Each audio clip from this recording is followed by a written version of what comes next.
اب ان جانوروں کا تذکرہ کرتے ہیں جو آسانی کے لیے سمجھنے میں بھی ہمارے لیے آسانی ہو، کہ با سے متعلق جتنے قربانی کے، مثلا با سے وہ جانور جن کے بالوں کا مسئلہ ہے، یا بال جلا کر کھانا، بالغ ہونا، بالغ اولاد کی، اس طرح با سے جو مسائل ہوں گے، قربانی کرنے والے کے لیے مستحب یہ ہے کہ بقرہ عید کی نماز کے بعد قربانی کر کے بال کتروائے۔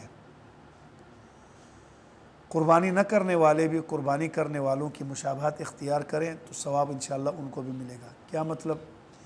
حدیث پاک میں آتا ہے، ترمذی شریف میں حدیث ہے، رسول اکرم صلی اللہ علیہ وسلم نے ارشاد فرمایا، حضرت ام سلمہ رضی اللہ تعالیٰ عنہ سے مروی ہے، من رہا ہلال ذی الحجہ، تم میں سے جو آدمی ذوالحج کا چاند دیکھ لے، یعنی ذوالحج کا مہینہ جب داخل ہو جائے، وَأَرَادَ أَن يُضَحِّيَ، اور تم میں سے جو آدمی قربانی کرنے کا ارادہ کرتا ہے، تو فَلَا يَأْخُذَنَّ مِن شَعْرِهِ وَلَا مِنْ أَظْفَارِهِ، تو وہ 10 ذی الحج تک، قربانی والے دن تک اپنے ناخنوں کو اور اپنے بالوں کو نہ کاٹیں۔ یہ ایک مستحب عمل ہے۔ عموماً لوگ پوچھتے ہیں جی آیا یہ صرف حاجیوں کے لیے؟ نہیں، حاجیوں کے ساتھ نہیں، یہ ہر قربانی کرنے والے کے لیے، یکم ذی الحج سے لے کر، حاجی تو 8 ذی الحج کو صفائی کرتے ہیں، یہ تو ان کا مسئلہ ہے ہی نہیں، یہ قربانی والوں کا ہے کہ مستحب عمل ہے کہ آدمی ذی الحج کی تاریخ جب یکم شروع ہو جائے، اس سے لے کر 10 ذی الحجہ قربانی تک اپنے چہرے کے بال جو خط نکالتا ہے یہ ہو گئے، زیر ناف بال ہو گئے، اسی طرح ناخن ہو گئے، ان تمام بالوں کو، ناخنوں کو کاٹنے سے اپنے آپ کو روکے رکھے، جا کے جس دن قربانی کرے تو قربانی کے بعد پھر ان بالوں کو کاٹے۔ جس جانور کے بال کاٹ لیے گئے ہوں اس کی قربانی درست ہے۔ کیا مطلب؟ جو جانور پہلے سے جو آپ خرید رہے ہیں قربانی کے لیے اور اس کے بال کٹے ہوئے تو کوئی حرج کی بات نہیں ہے، اس سے قربانی ہو جاتی ہے۔ البتہ ایک بات یاد رکھیں، قربانی کی نیت سے جانور خریدنے کے بعد اس کے بال کاٹنا جائز نہیں۔ پہلے سے اس کے بال کٹے ہوئے ہیں پھر تو جانور خریدنا قربانی کے لیے درست ہے، لیکن قربانی کا جانور قربانی کی نیت سے خریدنے کے بعد پھر اس کے بال کاٹنا درست نہیں ہے۔ اگر کسی آدمی نے ایسا کر لیا کہ جانور قربانی کے لیے خریدا پھر اس کے بال کاٹے، تو جتنے بال کاٹے ہیں اتنی اس کی قیمت لگا کر وہ پیسے صدقہ کر دینا واجب ہے، ان پیسوں کو وہ صدقہ کریں۔ فتاوی ہندیہ کے اندر اسی طرح لکھا ہوا ہے۔ اسی طرح بعض لوگ قربانی کے جانوروں کو ذبح کرنے کے بعد ان کے پائے ہوتے ہیں، اس کی سری ہوتی ہے، اس کے بال جلاتے ہیں، جلا کے کھال کے ساتھ اس کو استعمال میں لاتے ہیں کھانے میں۔ آیا یہ جائز ہے یا نہیں؟ بالکل سر کے بال اور پائے کے بال جلانے کے بعد صاف کر کے کھال کے ساتھ اس کو پکانا جائز ہے۔ ایک بچہ ہے، نابالغ تھا، 10 ذی الحج کو وہ بالغ ہو گیا یا 11 ذی الحج کو وہ بالغ ہو گیا یا 12 ذی الحج کو غروب آفتاب سے پہلے وہ بالغ ہو گیا، اور وہ مالدار بھی ہو، اس کے پاس قربانی کا جتنا مال ہے، تو چونکہ یہ 12 ذی الحج غروب آفتاب سے پہلے بالغ ہو چکا ہے تو اس آدمی کے اوپر قربانی واجب ہے۔ ہاں، غروب آفتاب کے بعد بالغ ہو گیا اور مالدار بھی ہے تو اس کے اوپر قربانی نہیں ہے، کیونکہ قربانی کا وقت نکل چکا ہے۔ اس بات کو پھر سمجھیں، عموماً لوگ نہیں سمجھتے، پھر کہتے ہیں کہ جی وہ بچے پر قربانی کیسے آ گئی؟ ابھی چونکہ 10، 11، 12 ذی الحج کے غروب آفتاب تک یہ وقت قربانی کا ہے۔ ان اوقات میں اگر نابالغ بچہ بالغ ہو گیا اور وہ مالدار بھی ہو تو 12 ذی الحج کے غروب آفتاب سے پہلے تک وہ بالغ ہوا اور اس کے پاس قربانی کی رقم موجود ہے، مالدار ہے، اس کے اوپر قربانی واجب ہے۔ ایک حصہ قربانی بکرا خرید لے، قربانی ادا کر لے۔ بالغ اولاد کی طرف سے قربانی کرنا باپ کی ذمہ داری نہیں ہے۔ اگر بالغ اولاد خود مالدار ہے تو وہ خود قربانی کرے، یا باپ کو اجازت دے دے کہ بالغ اولاد کی اجازت سے پھر باپ ان کی طرف سے قربانی کر سکتا ہے۔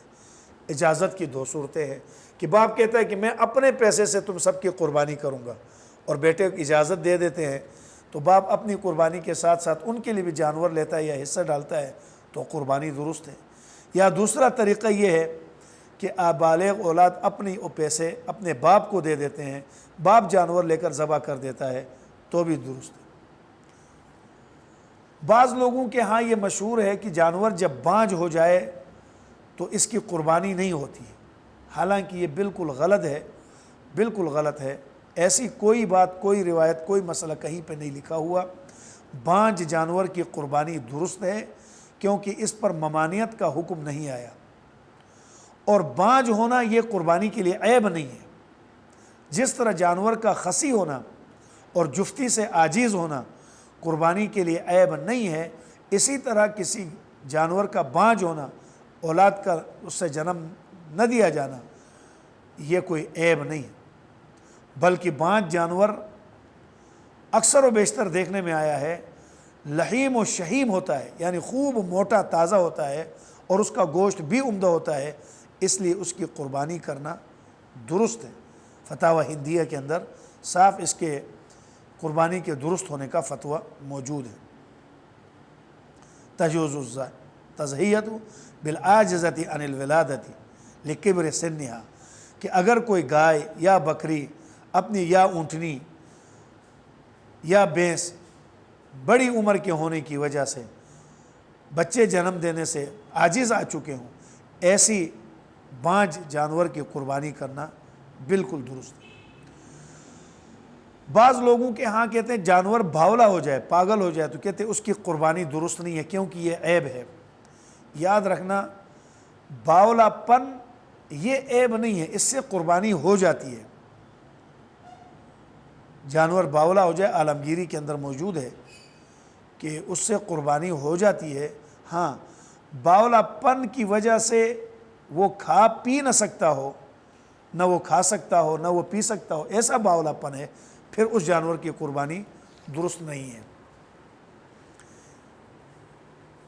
اسی طرح اگر بچہ مالدار ہے، یہ سارے صرف سے مسائل لے رہے ہیں تاکہ بچہ، اگر بچہ مالدار ہے، نصاب کا مالک ہے، تو بھی اس پر قربانی واجب نہیں ہے، کیونکہ ابھی وہ نابالغ ہے، اور اس لیے ولی کے لیے بھی اس کی طرف سے قربانی کرنا لازم نہیں ہے، کیونکہ قربانی واجب ہونے کے لیے بالغ ہونا شرط ہے۔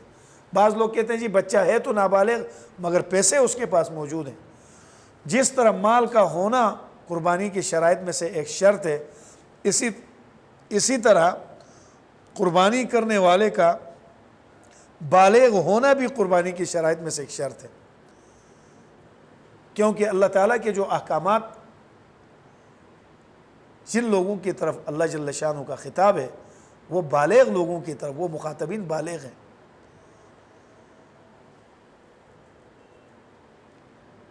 بڑے جانور جو ہیں ان سے مراد گائے، بیل، بھینس، اونٹ، نر ہو یا مادہ، یہ سارے بڑے جانوروں میں شامل ہیں۔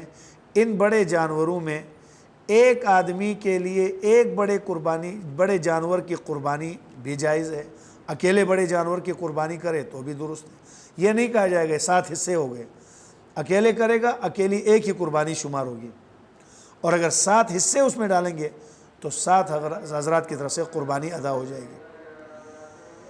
جانور کو ذبح کرتے وقت بسم اللہ کا پڑھنا کہنا بھول گیا اور جانور ذبح کر لیا تو اس کا گوشت کھانا حلال ہے، کھانا جائز ہے، کیونکہ ذبح کرنے والا مسلمان ہونے کی بنا پر یہی فرض کر لیا جائے گا اس نے اللہ کے سوا کسی اور کے نام پر ذبح نہیں کیا ہے۔ ہاں، قصدن وہ نہیں پڑھتا ہے، قصدن وہ نام کا پڑھنے سے انکار کرتا ہے، پھر یہ جانور حرام ہے۔